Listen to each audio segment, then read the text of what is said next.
یہ قرآن و سنت کے خلاف ہے۔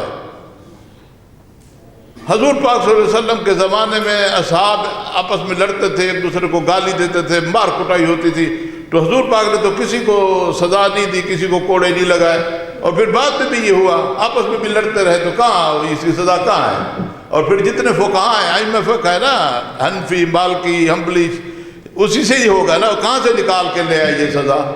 موت کی سزا، وہ بھی موت کی، وہ کہاں سے لے آئے؟ وہ کوڑوں کی سزا نہیں ثابت کر سکتے، موت کی کہاں سے آ جائے گی؟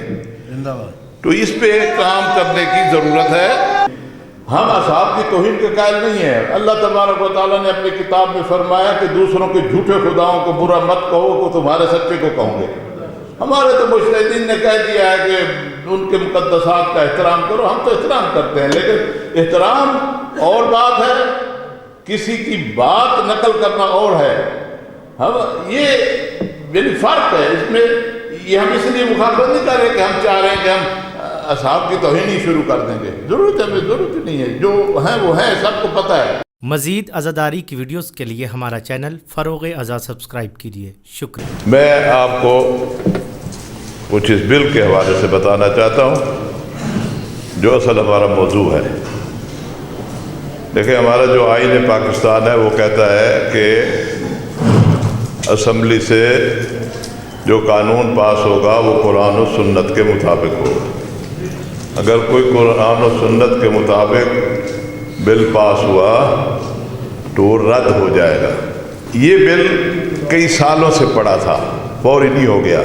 مولانا محمد حسین اکبر نے بہت مؤثر انداز میں اس بل کے بارے میں بیان دیا کہ یہ قرآن و سنت کے خلاف ہے، اور فقہا جتنے بھی ہیں تمام مسالک کے، ان کے بھی خلاف ہے، اور یہ پاس نہیں ہونا چاہیے۔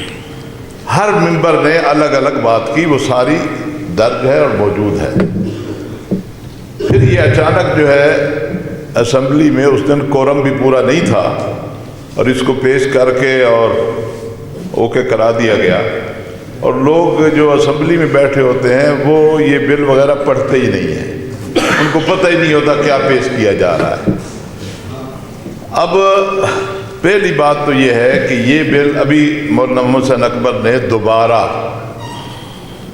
چیئرمین اسلامی نظریاتی کونسل کو لکھا ہے، اور اسی طرح میرے خیال میں شیعہ علماء کونسل کی طرف سے ہمارے عزیز بھائی شبیر حسن میسوی صاحب نے بھی لکھا ہے۔ میری بھی ملاقات ہوئی تو میں نے بھی چیئرمین صاحب سے کہا ہے اس بل کو، کیونکہ ابھی فروری میں اجلاس ہونے والا ہے، دوبارہ زیر بحث لایا جائے اور دلائل کے ساتھ ثابت کیا جائے یہ قرآن و سنت کے خلاف ہے، یہ سزا خلاف ہے۔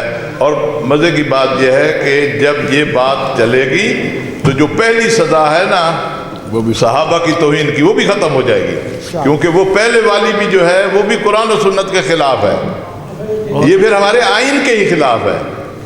لہذا یہ تو ایک بات ذہن میں رہے نا، اس انداز سے بات ہو رہی ہے کہ کوئی ابھی نافذ ہو گیا اور ہمارے اوپر آ گیا، ایسا نہیں ہے۔ اس بل کا ہم نے مقابلہ کرنا ہے مختلف جگہوں پر، اور پھر اس بل کے جو قانونی تقاضے ہیں، جب کسی کے لیے کوئی سزا مقرر کی جاتی ہے تو اس جرم کی تعریف ہوتی ہے، اس کا دائرہ کار متعین کیا جاتا ہے، اس حوالے سے ہوتا ہے، قانون کے لحاظ سے بھی اس میں نقائص ہیں۔ وہ تو میں پہلے کہہ بھی چکا ہوں کہ انشاءاللہ یہ شیعہ علماء کونسل کی طرف سے کام شروع ہو چکا ہوگا کہ ایک وکلاء کی، ماہرین کی کمیٹی اس بل کے بارے میں یہ بتائے کہ یہ قانون کے ان پہلوؤں کے حوالے سے یہ بل اس قابل ہی نہیں ہے کہ یہ قانون بنے۔ دوسری بات جو قرآن و سنت کے خلاف ہے، اس پر ظاہر ہے جو ہمارے اپنے جامعۃ المنظر میں ہیں، جامعۃ الکوثر میں بیٹھے ہیں، اور جگہوں پر ہے، میرے ساتھ جو قوم کے کام کر رہے ہیں، ہم نے ان کو بھی لکھا ہے کہ اس کے لیے ایک مفصل دلائل جو ہے ایک کتابچہ بے شک تیار ہو جائے جو ثابت کیا جائے کہ یہ قرآن و سنت کے خلاف ہے۔ حضور پاک صلی اللہ علیہ وسلم کے زمانے میں اصحاب آپس میں لڑتے تھے، ایک دوسرے کو گالی دیتے تھے، مار کٹائی ہوتی تھی، تو حضور پاک نے تو کسی کو سزا نہیں دی، کسی کو کوڑے نہیں لگائے، اور پھر بعد میں بھی یہ ہوا، آپس میں بھی لڑتے رہے، تو کہاں اس کی سزا کہاں ہے؟ اور پھر جتنے فقہاء ہیں، ائمہ فقہ ہے نا، حنفی، مالکی، حنبلی، اسی سے ہی ہوگا نا، کہاں سے نکال کے لے آئے یہ سزا؟ موت کی سزا، وہ بھی موت کی، وہ کہاں سے لے آئے؟ وہ کوڑوں کی سزا نہیں ثابت کر سکتے، موت کی کہاں سے آ جائے گی؟ تو اس پہ کام کرنے کی ضرورت ہے۔ ماشاءاللہ آپ لوگوں کی طرف سے بھرپور حمایت، اور یہ جو بیانیہ آ چکا ہے نا، یہ ہر مجلس میں یہ اصل کام ہے، یہ جو بیانیہ ہے نا، یہی بیانیہ ہے جسے ہر مجلس میں کھڑے ہو کر پڑھ کر سنایا جائے اور کہا جائے ہم تائید کرتے ہیں۔ آج بھی اسی کو پڑھ کر سنایا جائے اور کہا جائے تائید کرتے ہیں۔ اس کے علاوہ یہ سب اس میں لکھا ہوا ہے، یہ ابھی آپ پڑھ کر سنانا بھائی، جی یہ بھی یہ پڑھ کر سنائیں گے، یہ ہر ذاکر کے ہاتھ میں ہونا چاہیے۔ اب قاسمی صاحب جو ہے نا، میرے پاس تو ذاکروں کی لسٹ اور ان کے پتہ جات نہیں ہے، بانی مجلس سے پتہ جات لے کر ہر ذاکر کے ایڈریس پر بھیج دو، جب وہ مجلس میں کھڑا ہو پہلے یہی پڑھ کر سنائے اور ہر طرف سے تائید ہو۔ یہ اصل بیانیہ ہے کہ ہم اسے ریجیکٹ کرتے ہیں، یہ ہمیں قبول نہیں ہے۔ ہم اصحاب کی توہین کے قائل نہیں ہیں۔ اللہ تبارک و تعالیٰ نے اپنی کتاب میں فرمایا کہ دوسروں کے جھوٹے خداؤں کو برا مت کہو، وہ تمہارے سچے کو کہوں گے۔ ہمارے تو مجتہدین نے کہہ دیا ہے کہ ان کے مقدسات کا احترام کرو، ہم تو احترام کرتے ہیں، لیکن احترام اور بات ہے، کسی کی بات نقل کرنا اور ہے۔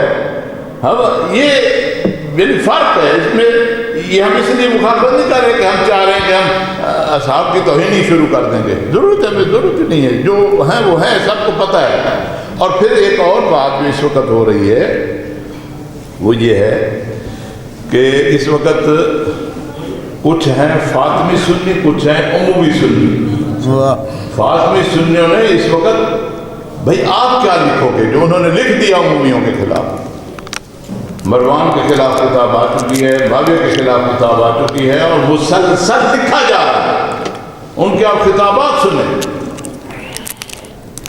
تو یہ تو کوئی ایسا نہیں ہے کہ اس بل کی وجہ سے وہ ان کو بچا لیں گے، یعنی یہ اصل بل ایک بڑا فتنہ ملک کے اندر ایجاد کرنے کے لیے پاکستان کے خلاف، کیونکہ بہت ساری سازشیں ہو رہی ہیں، تو اس میں ایک سازش یہ بھی ہے کہ گھر گھر میں لڑائی ہو جائے۔ اس کے ساتھ ہی